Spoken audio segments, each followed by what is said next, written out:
I know she's retired and just had a baby, and that's all fine and dandy, but man, it would be a dream come true if she came back and I could fight her one more time.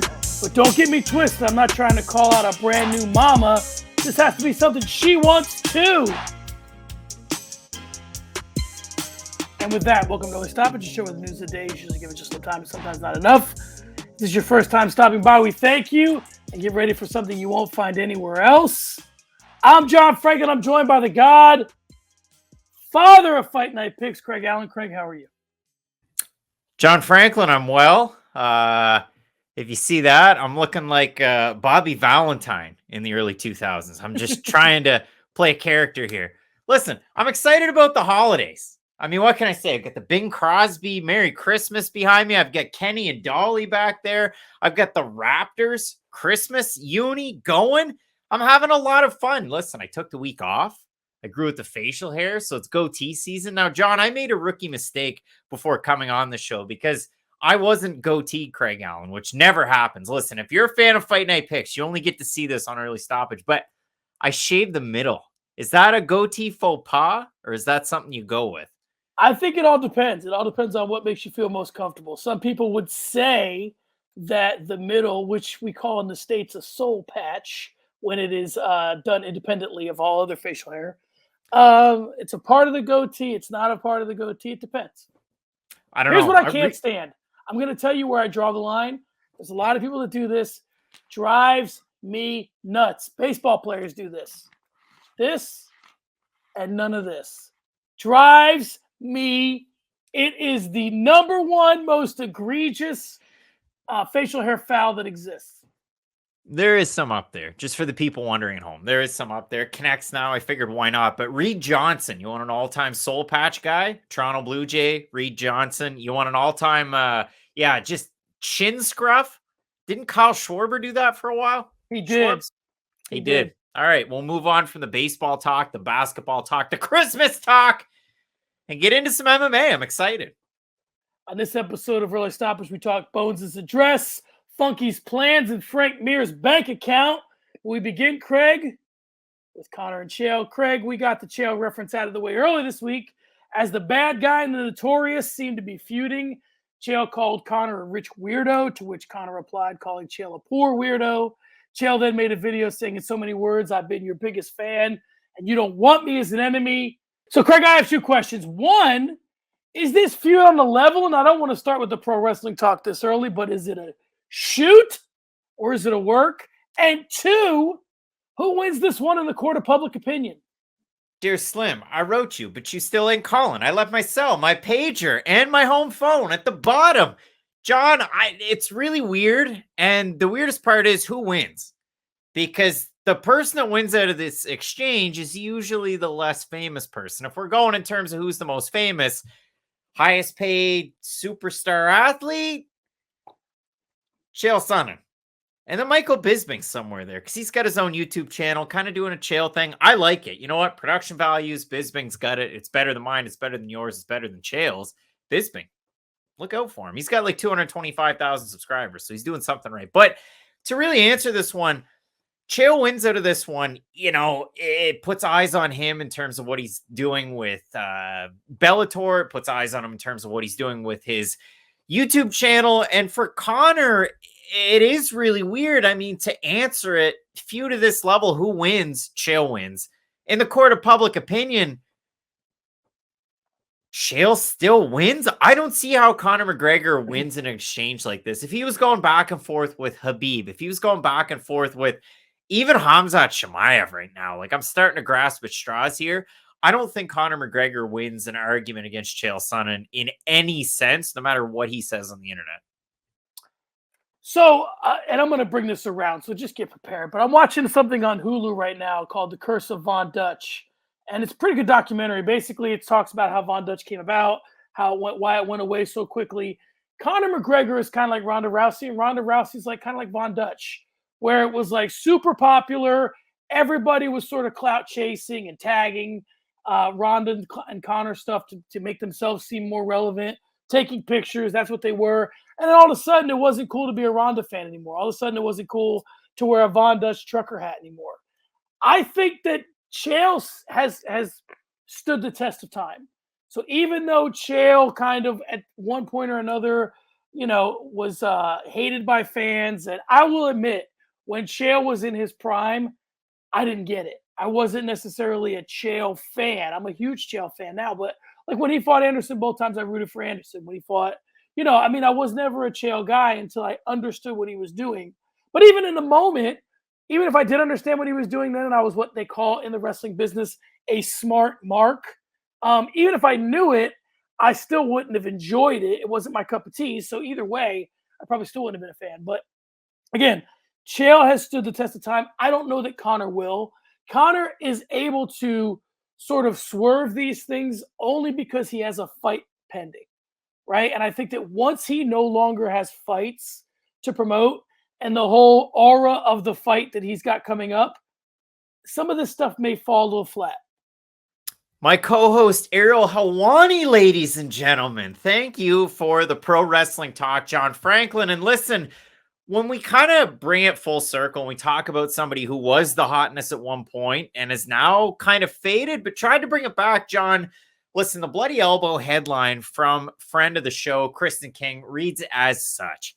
Miesha Tate suffers multiple nose fractures and lost to Vieira, faces lengthy UFC medical suspension. So we're talking about Miesha Tate here. She was the champion of the world. It went away fairly quickly. She went away for a long time. Now she's back.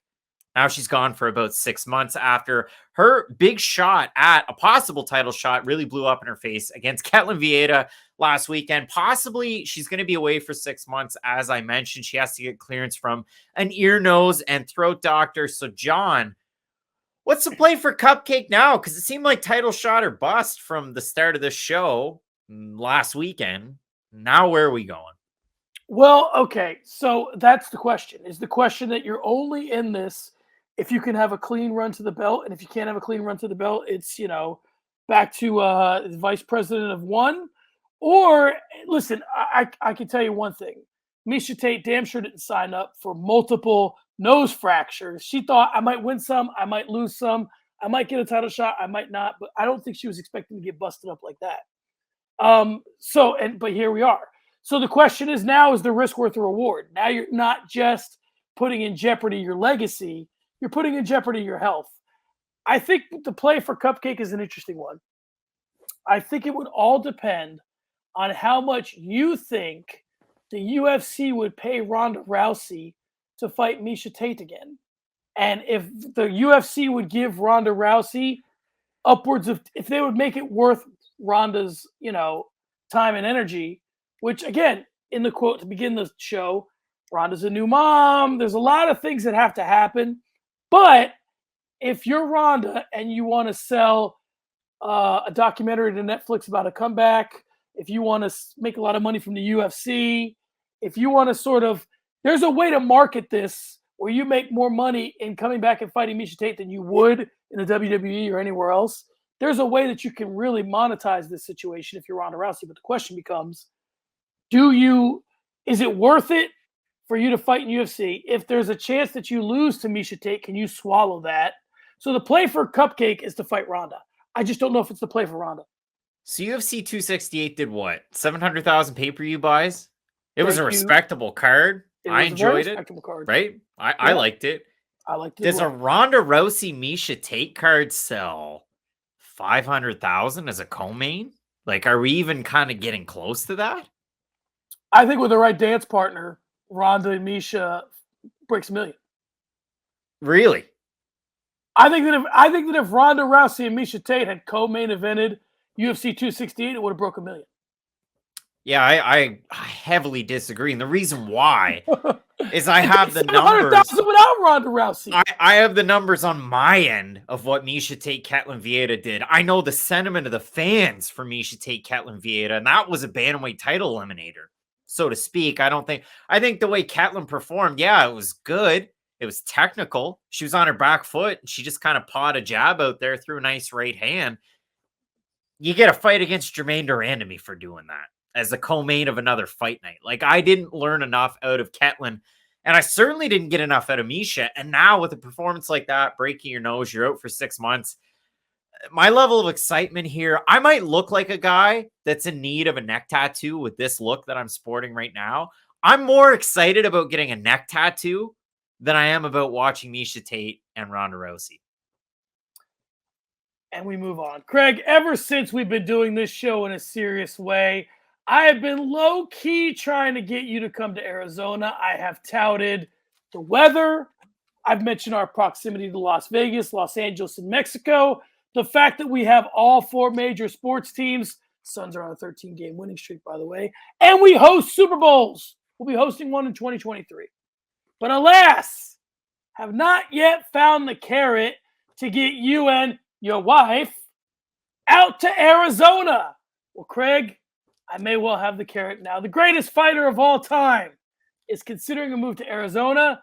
Jon Jones, who is training over at Henry Cejudo's place, 20 minutes from my house, fight ready, says he liked Arizona real estate market more than New Mexico's. And who knows, Craig? The other thing to keep in mind is Jones's brother, Pro Bowl defensive end Chandler Jones, plays for the Cardinals. So, Craig, I won't force you to comment on if Jones coming here would change your plans, but I will ask if you think a move to Arizona will help his career. He's making a move. He's going to have to measure his move. John, I've spent all week putting in laminate flooring. That's been my week. I've been on vacation, but to answer it, yeah, I think why not? I mean, we've had a lot of different fighters make the move, actually going to fight ready, which I already kind of mentioned, but has it worked out for some of them? Well, let's see. I mean, Zhang Wei Li, no. Henry Cejudo, but he doesn't really fight anymore. All right. How about, geez, it's hard to come up with a lot of fighters that have won recently. I mean, Paulo Costa's fought out of there. Davison Figueiredo's out of there. Korean Zombie. He won his last fight. He beat Dan Ige. No, I really do respect Fight Ready. I think that they're a great gym. And if Jon Jones wanted to go there or where else, the Lab maybe, but that probably would make a lot of sense. I have a hard time seeing your gyms, and I'll say your gyms in Phoenix area. How many big fighters do you have there, though? Like, how many big-time heavyweights, big-name heavyweights train out of Arizona right now? I mean, Ryan Bader trains there. Who else? Who's his buddy there? Young fella. Oh, the kid that was just on the Bellator card. Sullivan, right? Yeah, that's it. Like, is it Sullivan Colley? Is that who it is? Sullivan There's Colley. very few big fighters that train out of Arizona right now. And pardon my ignorance, I'm sure there's some that I'm missing. I could only think of 2 and their teammates. But for Jones, yes, you're going to gain different parts and parcels to your game, especially going from a gym that you've been at forever and making a move like that. I'm sure there's going to be new wrinkles he can add in. I mean, look at what Ngannou did going from MMA Factory, working a long time at Extreme Couture. But you can see what I'm saying here. Going to different gyms, definitely a good thing. I think it would help his career. Ultimately, you just have to get the right training partners. And Jon Jones can fly people in like that. He can, and I think it's maybe easier to fly people into Phoenix than it is to fly people into Albuquerque. I think that here's the thing with the Lab and Fight Ready. If you leave Jackson Wink, you're going to Jackson Wink, Jackson Acoma, whatever the hell we were talking about last time. If you leave Fight Ready, you got the Lab, you got Ryan Bader you can train with. And listen, this is a stretch, but let me just tell you this. Yes, there are not a lot of big name heavyweights that we know of, but there's a lot of big boys here, considering there's a lot of pro sports here and athletes. This is a place that athletes. So a guy came and helped out with practice the other day with my son's team, and he used to play for the Yankees. He's an old guy. I didn't know him. You probably wouldn't know him.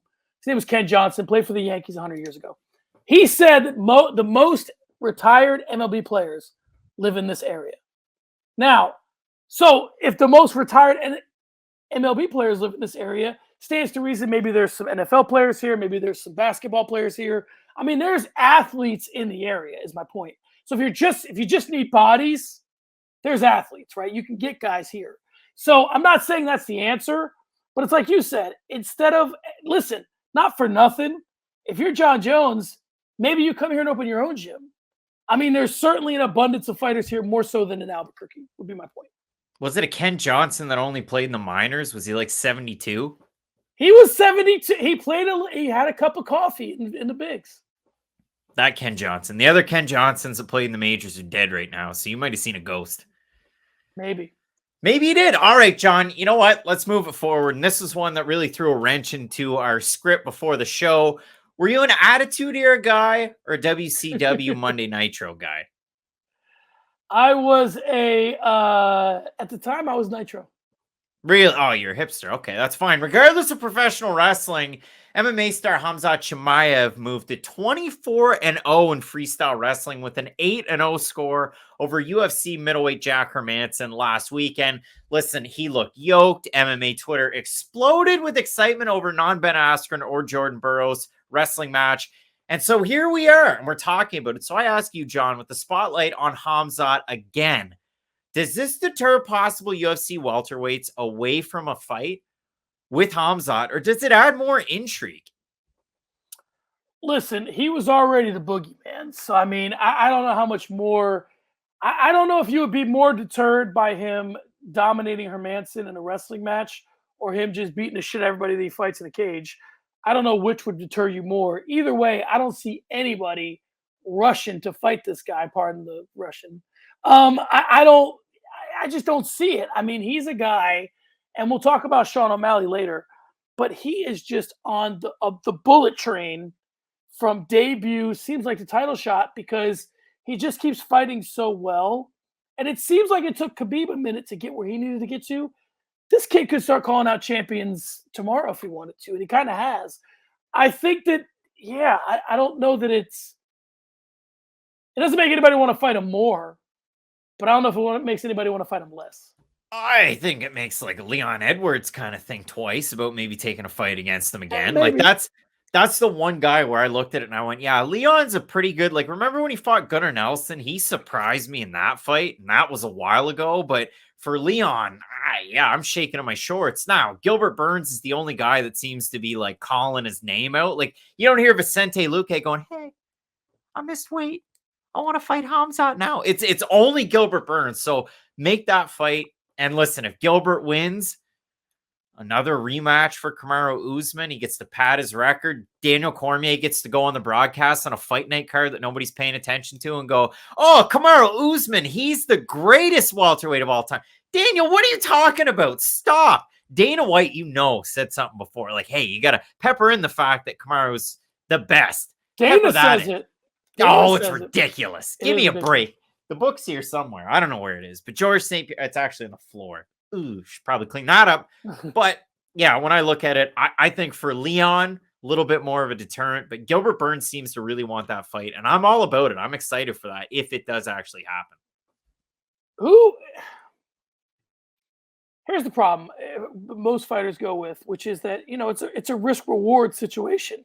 And the upside doesn't seem like, I guess if you're the first guy to beat Chimaev and you're convincing in doing so, but if you're Burns, there's obviously a much easier path to getting back to Kamaru Usman than going through Chimaev. So I don't know. Yeah, it's interesting. All right, Craig, let's talk Kayla Harrison and Chris Cyborg. Kayla has been calling Cyborg's name for some time now, and Cyborg thinks she knows why. Cyborg said, quote, I believe it like this. Kayla's just doing like Ronda did in the beginning. I was the champion in Strikeforce, and everybody started talking about me because people didn't know who she is at the time. I think she just followed the things like Ronda did in the beginning. She's just doing the beginning, too. In response, Harrison did admit that she wanted the fight and thinks she needs it to legitimize her career. Now, Ronda and Cyborg never fought. Ronda, in my opinion, just used Cyborg for the clout. Do you think that's what Harrison's doing here, or do you think she really wants to fight? For her part, Harrison doesn't buy that White would actually dump the entire weight class because Nunes decided she was going to stay at bantamweight moving forward. I don't think he'd get rid of featherweight, Harrison said when speaking to MMA Fighting, so on and so forth. And then she talks about the fact, and this is the headline, Kayla Harrison says it's her job to prove to Dana White that I'm worth the investment if she wants to fight in the UFC. Well, John Franklin, I added something to The Office that nobody's seen, and they probably can't see it. Look at that dark corner. You can't see it.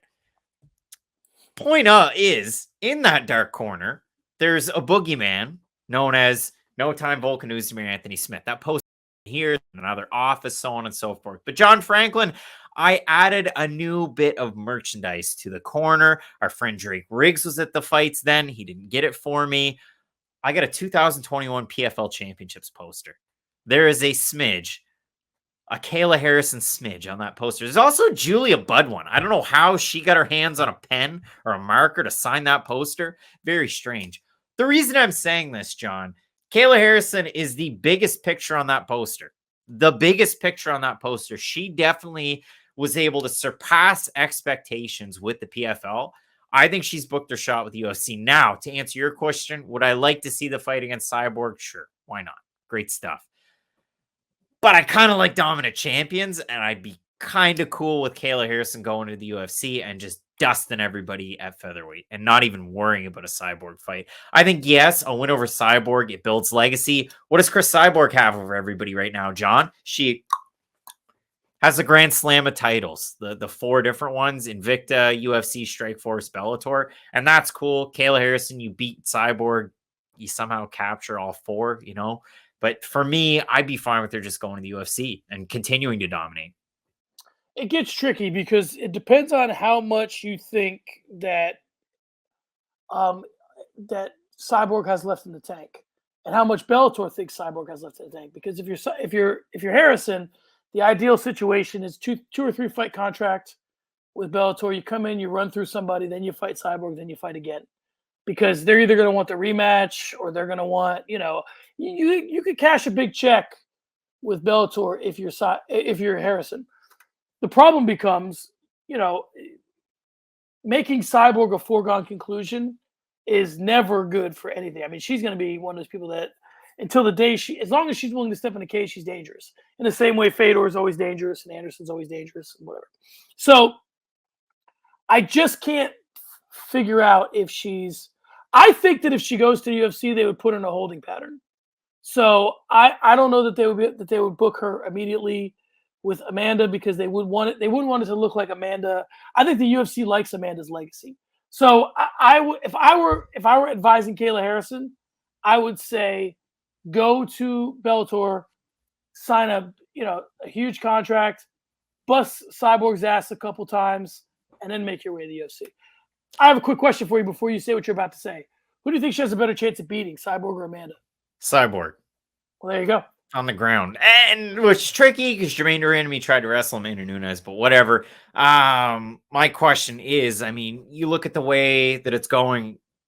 Is it a foregone conclusion that she just doesn't go back to the PFL? No, she even said herself she might go back. I think that she's keeping all her options open. She doesn't want to disrespect the PFL. She just made a lot of money through there, so it's kind of like saying, if you get separated and you're married, you don't want to start talking about what you're going to do when you get divorced. They're kind of separated right now. They haven't quite figured out what they're going to do next, so it's a little bit disrespectful of them to say, I did all this great work with PFL, but screw them, I'm on to bigger and better things. And like she really hasn't gotten an offer from the UFC or Bellator either, so she's probably keeping it as like her quote safety school or something. I really want to go to this school, but just in case, I got the PFL. It's like me going with a goatee and then talking about neck tattoos. My wife hears it. Who knows? Who knows? John? Who knows? Marty from Nebraska. He's a combined 4-0 against Colby Covington and Jorge Masvidal. And with the rumors of a Covington-Masvidal BMF season of The Ultimate Fighter keeps heating up, with Colby Covington joining Submission Radio this past week and saying that he'll be backed into a corner and he'll need to take this fight. It makes sense on The Ultimate Fighter. Let's revive the show. That show has been so boring, stale. There's no entertainment value on that show anymore. So let's bring it back, man. John, if we have a Covington-Masvidal Ultimate Fighter, would it break the internet like Pete Davidson and Kim Kardashian holding hands in Yeezys? In Yeezys, I didn't get. She that. did. She did. Oh, that's filthy. But in fairness, Kim Kardashian did some content, or some content was repurposed that she's a part owner of Yeezy. So yes, she's just. This is what I'm talking about: disrespecting the ex. I would say this: these Ultimate Fighter things get weird because sometimes it's better to put together 2 guys who just have crazy personalities and ultimately will collide, like Rashad and Rampage, like Bisping and Mayhem Miller, that don't already have something baked in, right? Like Jones and Sonnen, they don't already have a beef. Like Because what Ortega happens, and Volkanovski. Ugh. but here's the thing. Here's where it gets weird if you put guys already that have a beef together on the Ultimate Fighter, is you realize that they're going to be there for whatever it is, 8 weeks, 10 weeks, and they're just not going to fucking argue with each other every day, every minute, so you almost diminish the feud in a way. Because if they were just going to fight, you could have embedded, you can have the prime times, you can have all that stuff, the countdown shows that shows every single time these two interact, it's almost coming to blows. And it builds and it builds and it builds, and then the payoff is the fight. You have all these sort of like calm moments sometimes in the Ultimate Fighter, even with like when was it Dillashaw and Garbrandt on there together? Even with those two, it was kind of like they had to have some moments where they weren't, you're there so long that at some point you have to have some peace. And I think that diminishes from the rivalry. Who watches this show? Like, I know they're going to have another season. Who the hell's watching this? Like, listen, don't get me wrong. I like the fighters that came out of the last season. Brian Battle's a good story. Trayshawn Gore, they're going to fight each other. That was supposed to be the finale. At 135, I mean, Ricky Tercios, where's he been? He's a superstar, right? I like the fighters, but Volkanovski, Ortega as coaches, good trash talk, guys. Way to go. I got a question for you. And because this is to me the comparison between the Contender Series and the Ultimate Fighter. All right, I have in my house, I have a toaster oven and I have a microwave. So I'm going to ask you a question that shouldn't be a difficult question to answer, but why would you use a microwave over a toaster oven? What is the advantage to using a microwave? Microwave's quicker. Microwave's quicker. So if you're going to have something that takes more time, it should at least be better. So if I put something in the toaster oven versus a microwave, the reason it goes in the toaster oven is when it's done, it tastes better. So if I'm going to take the time to use the toaster oven, it should at least taste better. So if I'm going to take the time to follow these fighters all the way through the Ultimate Fighter, at the end, I should at least get better fighters, a better story, something. But we have not yet seen where guys coming out of the Ultimate Fighter are more compelling than guys coming out of the Contender Series. So what is the point of investing all the time in the Ultimate Fighter if you can get the same result from the Contender Series in less time? Yeah, that's it. Like, you look at the finals of the lower weight class that they had recently. Brady Heistan, young guy, didn't face a good level of competition outside of the UFC. Fought good fighters on the show. I mean, he was halfway interesting by the end of it, but Ricky Tercio stole everything. Like, he had everything going for him, like peace and love, and I'm fighting for the kids and whatever he had to say. It was all crazy and ridiculous. You probably could have got that out of Contender Series too. Like, if you just interviewed him before the show, during the show, after the show, it's all the same thing, and it's all going to stick in everybody's minds the same way. I'm not a Contender Series guy, or sorry, I am a Contender Series guy. I'm not an Ultimate Fighter guy until I have to be, until the finals, and then I go back and watch all the fights. So for me, we're just kind of feeding a fed horse, as I like to say, the old PETA guidelines. But yeah, I really have to get an Ultimate Fighter fan's perspective on that one. All right, Craig, we move on. Let's go to sparring sessions. I got a couple loaded up here. I feel like we talked about both of them, but I want to revisit them now because they're still in the news. Holloway. The Conor stuff's coming out. Let's talk real quick about this. When Conor did the thing where he was pacing in front of the TV, everybody thought that was lame. I didn't hate it. What do you mean? I didn't think it was the lamest thing I ever saw. Okay, I mean, timeout. When I was a little kid, and I remember this clear as day, hockey night in Canada, Saturday night. You get the early game, you get the nightcap, the West Coast game. Early game, let's say it's Montreal-Boston, it's Montreal-Toronto, whatever. I'm a little kid. I'm 4 or 5 years old. You run into your bedroom, you grab your pillows, you put them over your legs, and you're pretending to be the goalie, and you're making saves as the play is going on. When I was 5, I was doing this stuff, John, in front of a television. And I'm walking around trying to act like I'm one of the players on the ice. What's Conor McGregor doing the same thing for in the dark at his house with his shirt off? You know what? I'll tell you this. I think that he misjudged it a little bit. I don't hate him doing it. Because to me, it's no different than putting a fighter's picture up and throwing a dart at it, which is kind of nowadays. Who does that? Well, guys will tape a fighter's face on a heavy bag. Who? No, listen, it's been done.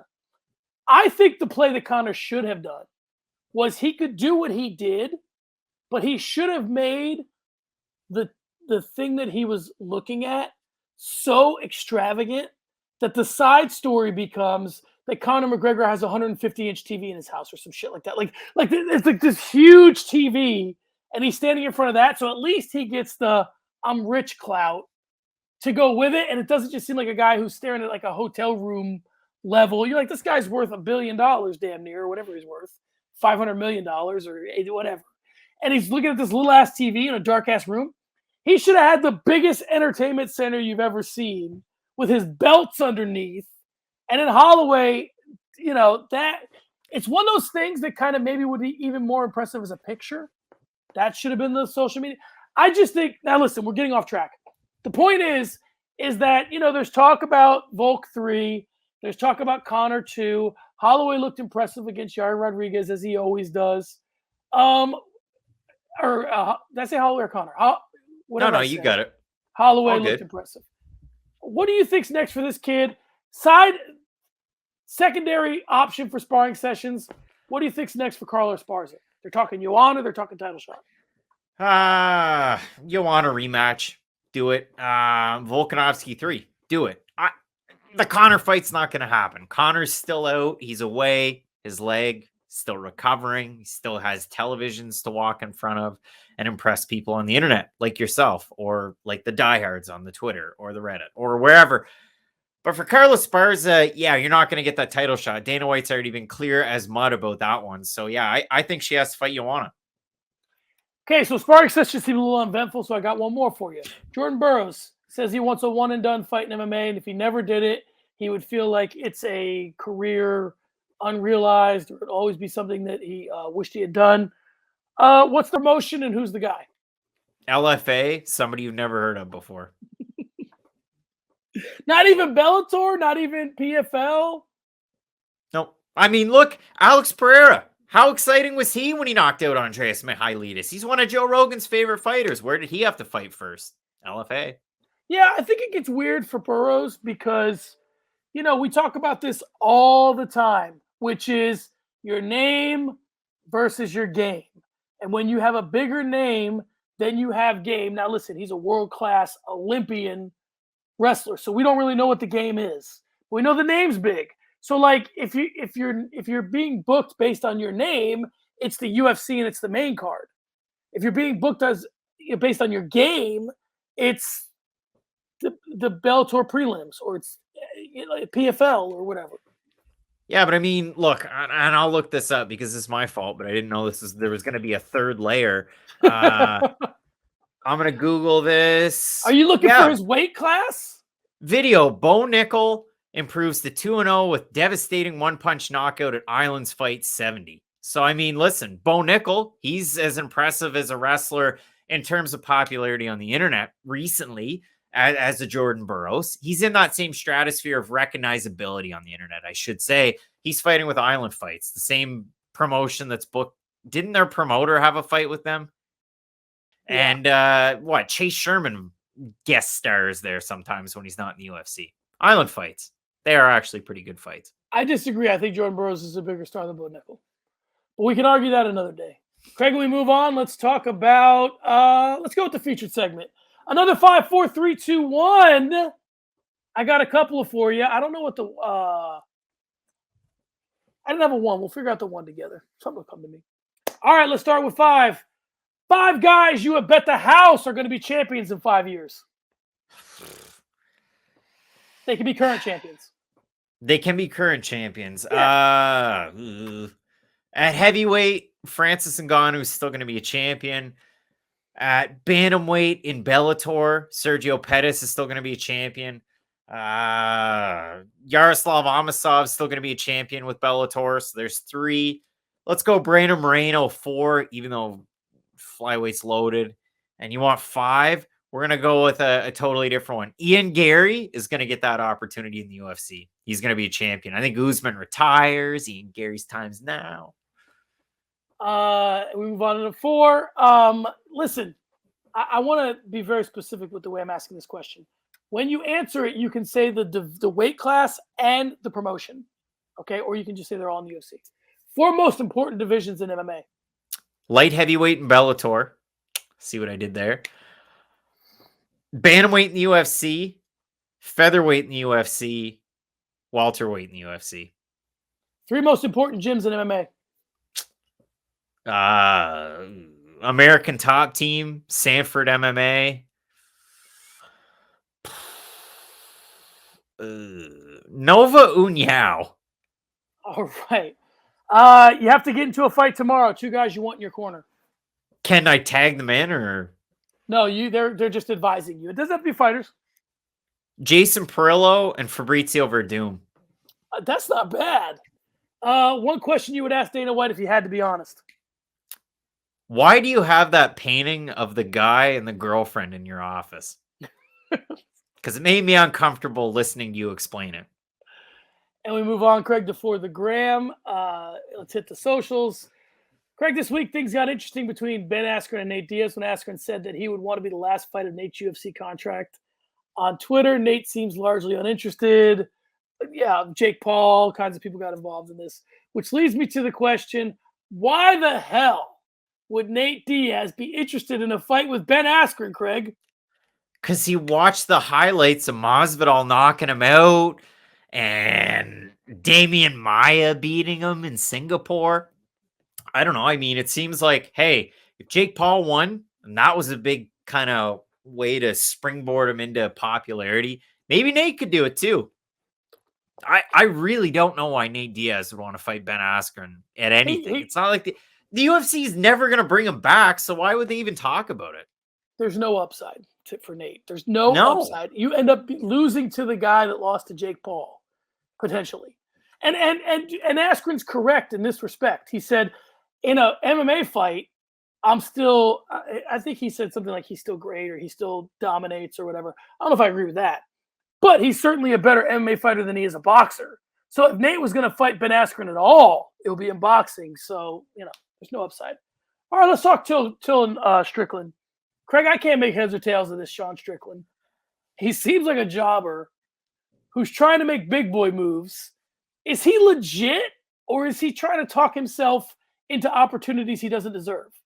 He looked pretty good against Uriah Hall, right? And then he went on Helwani's show in the MMA Hour, and he kind of said some things that get you in big time trouble.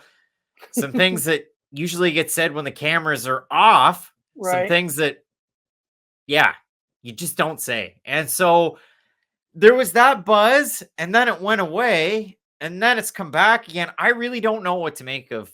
I'd say poor old Sean Strickland, but the guy's kind of put himself in a pretzel, and this is where he finds himself. And for Darren Till, same thing can be said. I mean, Strickland's performances have been on an uptick. We can both agree on that, right? At 185, he's looked as legit as he did at 170 until he fought Eliseu Zaleski dos Santos. He's looked amazing since he's come back after that bad motorcycle accident. His kneecap went all to shit, and all of a sudden he's back. His boxing's great. His forward pressure. He's kind of square, but nobody can figure him out.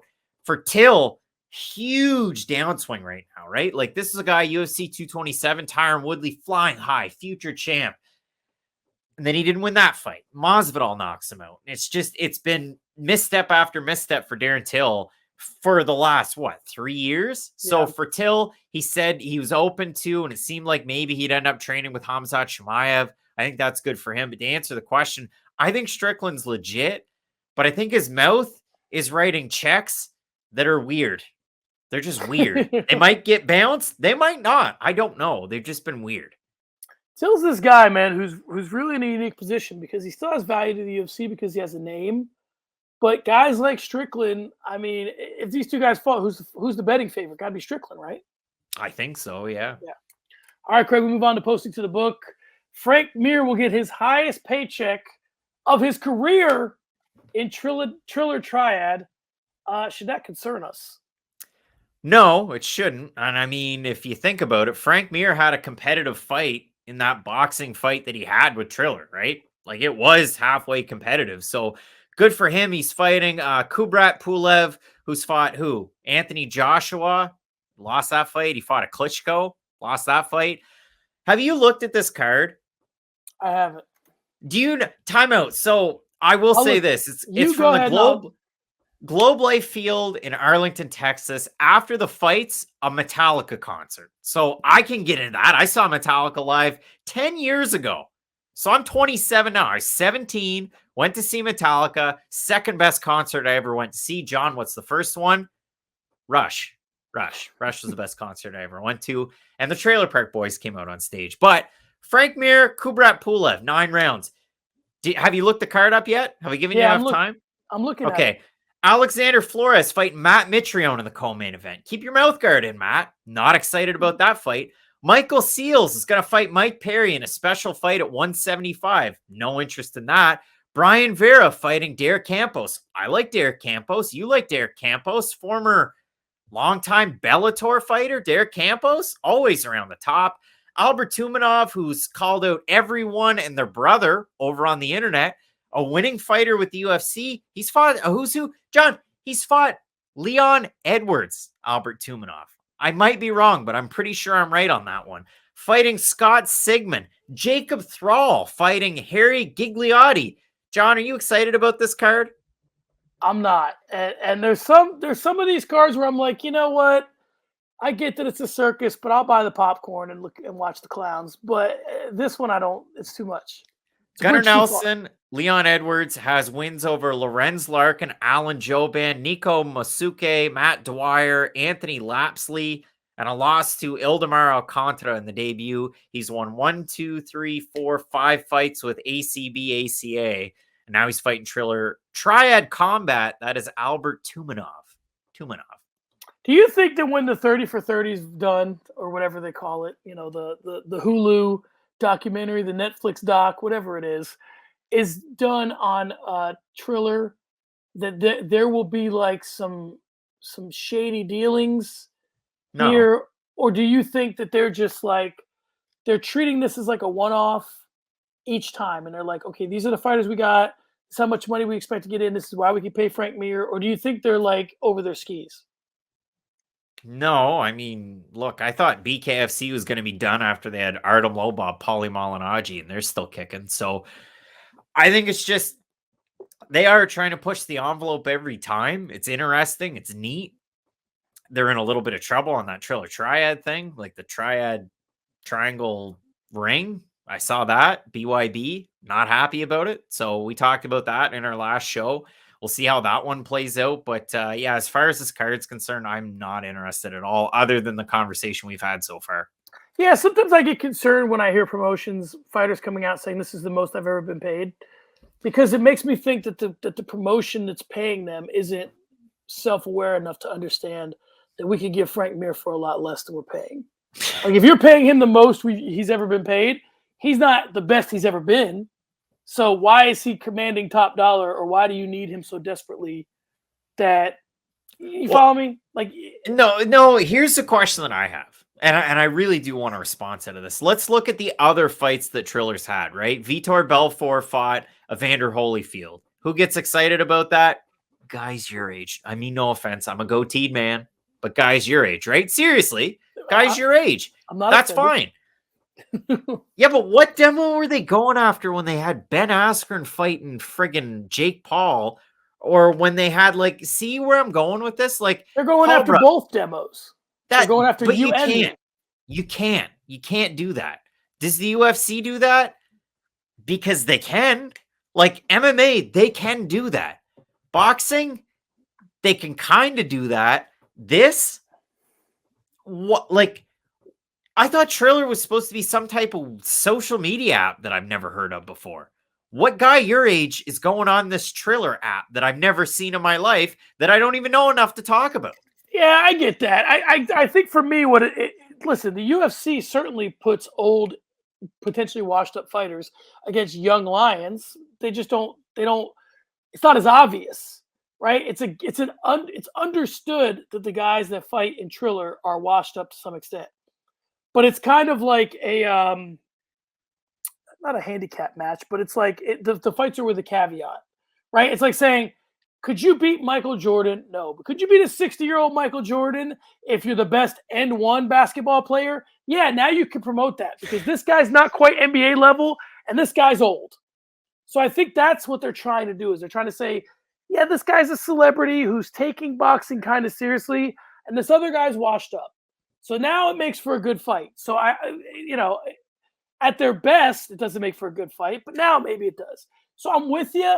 I do think, yeah, it's weird marketing to market to a demographic that doesn't understand your brand, but it's working. Yeah, you know what? Let's get these guys to pay for it on Fight TV, something they probably never heard of before. Like Fight's been around, and I have a subscription. I have Fight TV Plus, but like, who is following Frank Mir and his opponent, whose name that I have to look up, Kubrat Pulev, who's fought Joshua and Klitschko?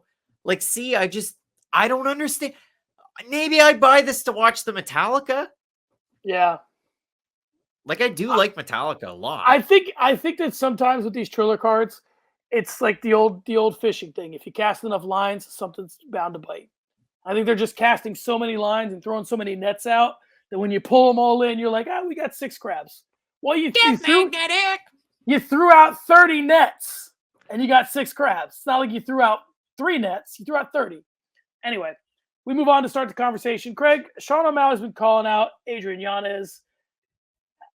Here's the thing. We talked earlier about what Chimaev is doing. Is O'Malley intentionally avoiding big game and not going big game hunting the most brilliant strategy ever in MMA? Because I know guys like you are excited about him fighting Adrian Yanez, and they know like how legit the guy is.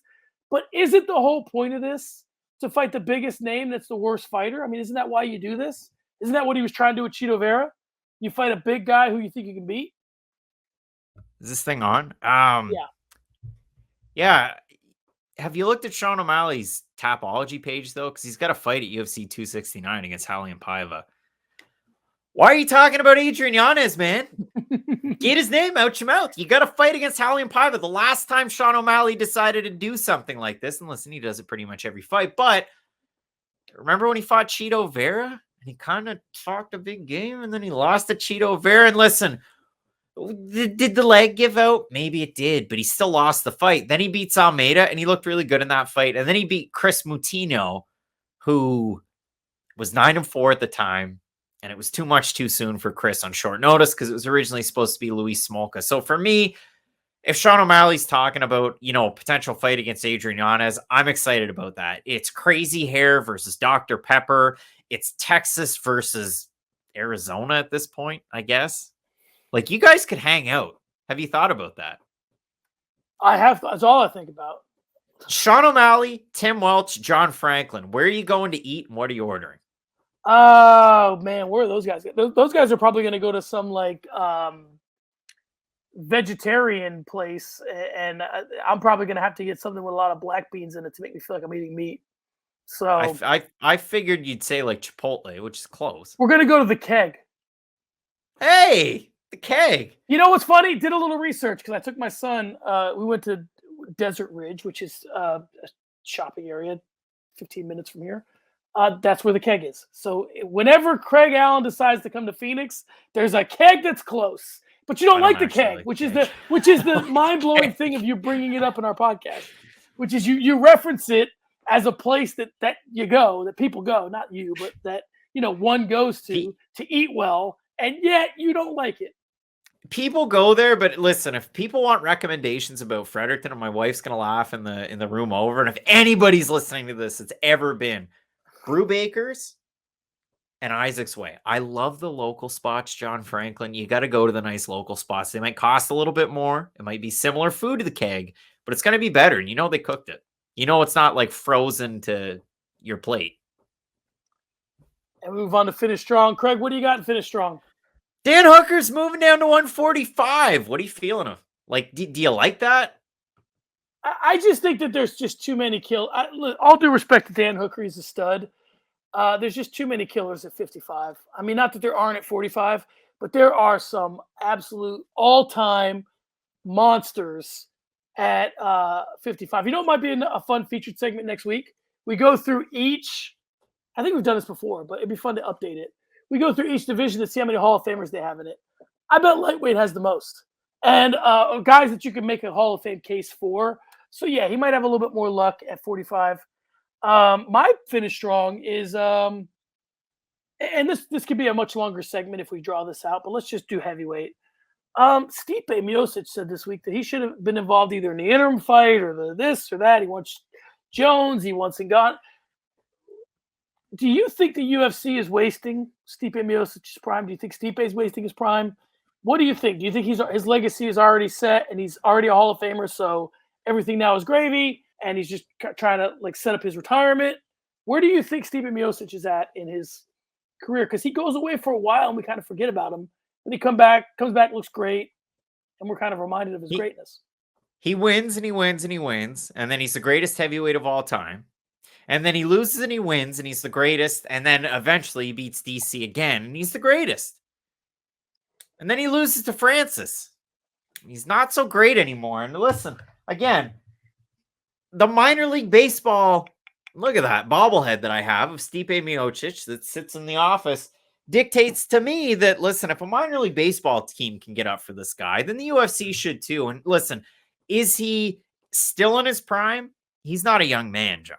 Like, he's not a young guy. And heavyweights don't need to be, but Stipe definitely isn't. So it's unfortunate that we haven't got to see him fight more often. The Francis fight was early this year, correct? So it has been a while, but he is normally a year between fights or so. So hopefully they can get him booked in a big-time marquee fight, but I'm sure he's demanding top dollar, wants to be respected as the greatest heavyweight of all time. And right now he's in a GSP category of maybe he is the greatest of all time, but they're probably not going to market him like that anymore. Yeah, he's in a weird spot. A side note before I go off on this, I want to say one thing that I think could be your calling card. And if anybody's listened to the podcast this long and they decide to steal this from you and take it as their own legacy, so be it. You should be the guy. We live in this NFT world. You know what I think would be even cooler than NFTs? If you just had odd memorabilia that was so specific to just you that it made it rare. An example, if you had a hockey puck signed by Jon Jones, like what would be the point of having a hockey puck signed by Jon Jones except that you're the only person in the world that would have a hockey puck signed by Jon Jones? Did you watch that TikTok? No, what? You didn't? Oh, second channel, 15-minute card breaks, the Adesanya autograph. Seriously. Yeah, I could do stuff like that. But that's the thing. Like, if a person ever came over here, they got to see some of the stuff. And, like, you know what else I have here? Like, people are really going to like this. This is show and tell. It's the end of the show. Oh, Larry Walker McFarlane? Like, I've got a lot of neat stuff. But, yeah, you're right. If I had, like, a baseball bat signed by Gorilla Monsoon, or if I had, like, a soccer ball signed by Wayne Gretzky, yeah, I catch you, like if that was your thing, like you would go if you went to signings and you brought with you a the oddest thing. Like you show up to a Gretzky signing, you're like, you signed a soccer ball, and he's like, sure, why not? That would be the best because if you put on eBay, it'd be the only Wayne Gretzky signed soccer ball I guarantee you there was on eBay. 1 of 1. Yeah, tap dance shoes signed by Matt Liner. See. Craig can be followed at Craig Allen FMP. I can be followed at SM Corner, and the fight has been stopped. We'll see you next week. Craig, say something witty. Let's get into it. I got nothing. Peace.